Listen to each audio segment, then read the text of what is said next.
Bismillahirrahmanirrahim. Assalamualaikum warahmatullahi wabarakatuh. Selamat pagi. Baiklah, di sini kami dari kelompok 8 ingin mempresentasikan hasil video project kami, di mana dengan menggunakan model thread and vector, di mana kelompok 8 terdiri dari saya sendiri, Edi Andriarto Habib sebagai penyaji 1 dan juga moderator. Kemudian ada Ruth Malum Boruginting sebagai penyaji 2. Yang ketiga ada Sapira Amalia Al-Awanis sebagai penyaji 3. Baiklah, untuk materi yang pertama akan disampaikan oleh Saudari Ruth Malum Boruginting. Kepada Saudari Ruth Malum Boruginting saya persilakan.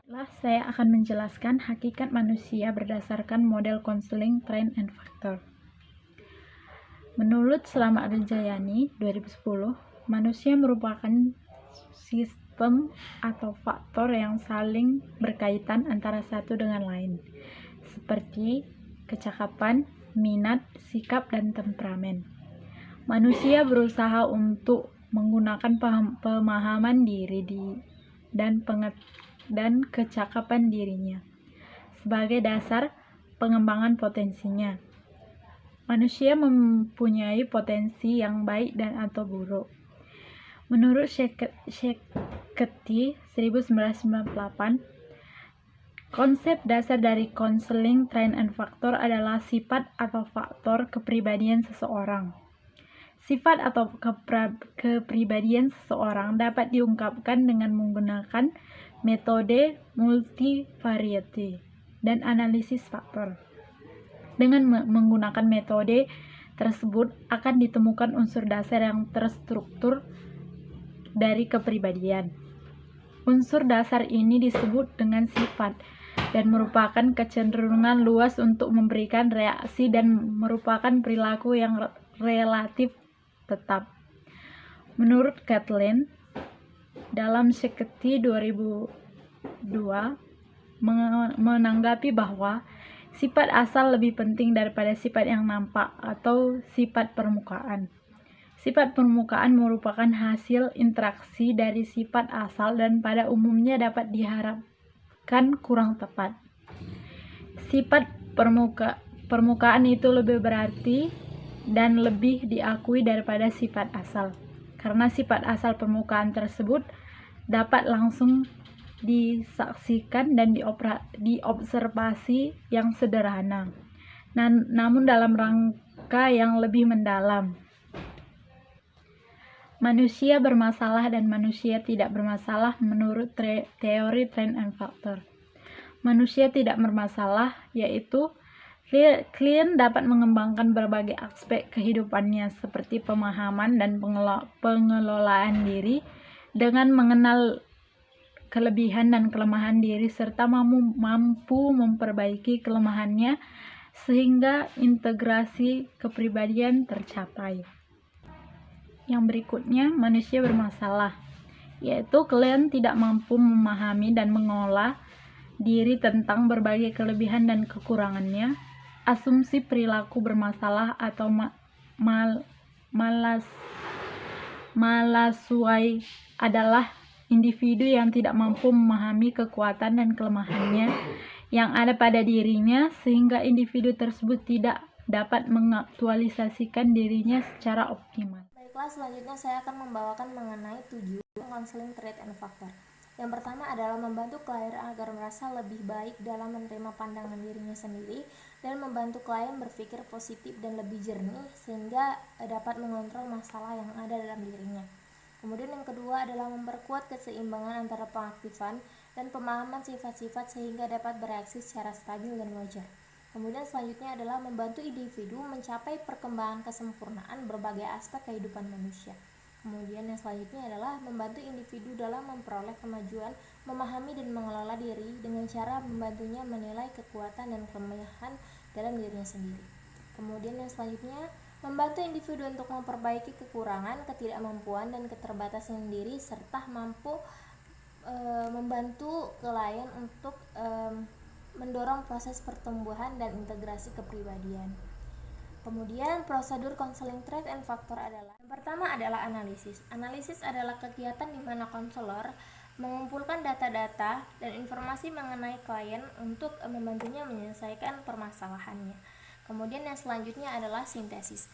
Sintesis adalah kegiatan konselor merangkum dan mengatur data-data hasil analisis yang sedemikian rupa sehingga menunjukkan ke arah bakat klien, kelemahan, kekuatan, serta kemampuan penyesuaian diri pada klien.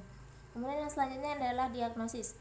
Diagnosis ini merupakan kegiatan atau tahapan untuk menemukan ketetapan dan pola yang dapat mengarahkan kepada permasalahan klien, sebab-sebab, serta sifat-sifat klien yang relevan dan berpengaruh terhadap proses penyesuaian diri. Kemudian yang selanjutnya adalah prognosis.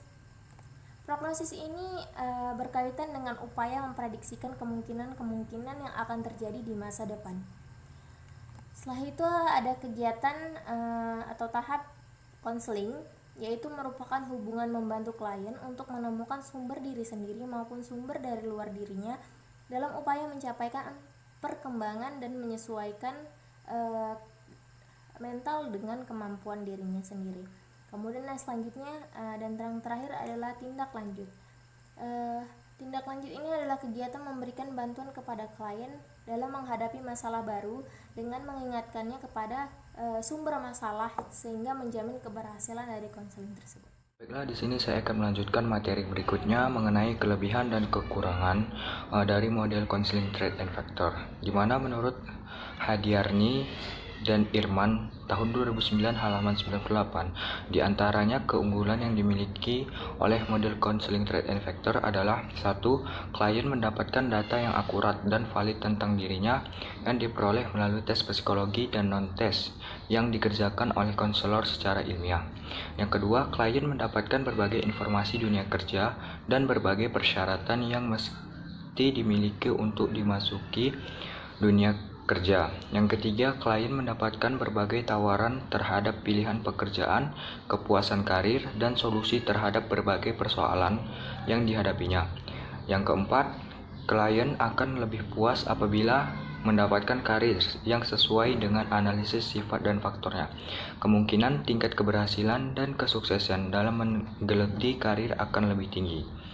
Setelah kita membahas mengenai kelebihan, maka selanjutnya kita akan membahas tentang kelemahan. Menurut Hadiarni dan Irman tahun 2009 halaman 98 sampai 99 juga ditemukan kelemahan yang dimiliki oleh teori Threat and Factor. Di antaranya adalah yang pertama, klien lebih bersifat pasif dan yang lebih aktif itu guru pembimbing atau konselor. Yang kedua, klien akan frustasi apabila tawaran pilihan karir tidak dapat dia temukan, karena klien terbatas pada pilihan karir yang telah ditetapkan oleh konselor berdasarkan analisa Threat and Factor. Dalam konseling yang lebih tahu tentang diri klien adalah klien itu sendiri. Tugas dari konselor adalah menemukan potensi diri yang dimiliki klien dan melahirkan kemandirian yang sesungguhnya. Sementara dalam konseling Threat and Factor ini sebaliknya. Dari berbagai keunggulan dalam dan kelemahan yang dimiliki oleh konseling teori Threat and Factor ini, sebagai konselor di sekolah maupun di luar sekolah tentu memiliki sikap dalam penerapan konseling di lapangan.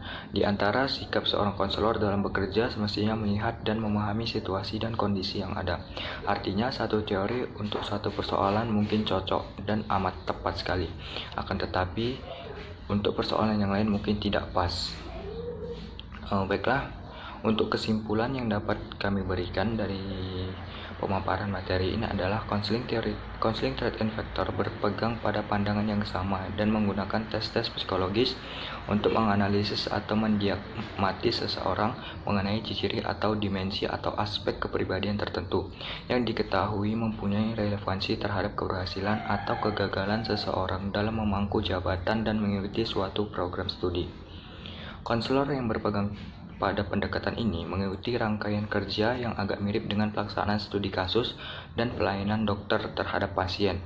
Pendekatan ini dapat digunakan terhadap semua kasus yang mengandung unsur seperti jabatan atau akademik, di mana konseling menghadapi keharusan untuk memilih di antara beberapa alternatif yang ada. Konselor dapat bertindak sebagai pengarah dalam keputusan yang sekian dari hasil pemaparan materi kelompok kami mengenai video project yang akan kami buat. Lebih dan kurang kami mohon maaf. Apabila ada kata-kata yang salah, kami mohon dimaafkan. Saya akhiri. Wabillahi taufiq wal hidayah. Assalamualaikum warahmatullahi wabarakatuh. Selamat pagi.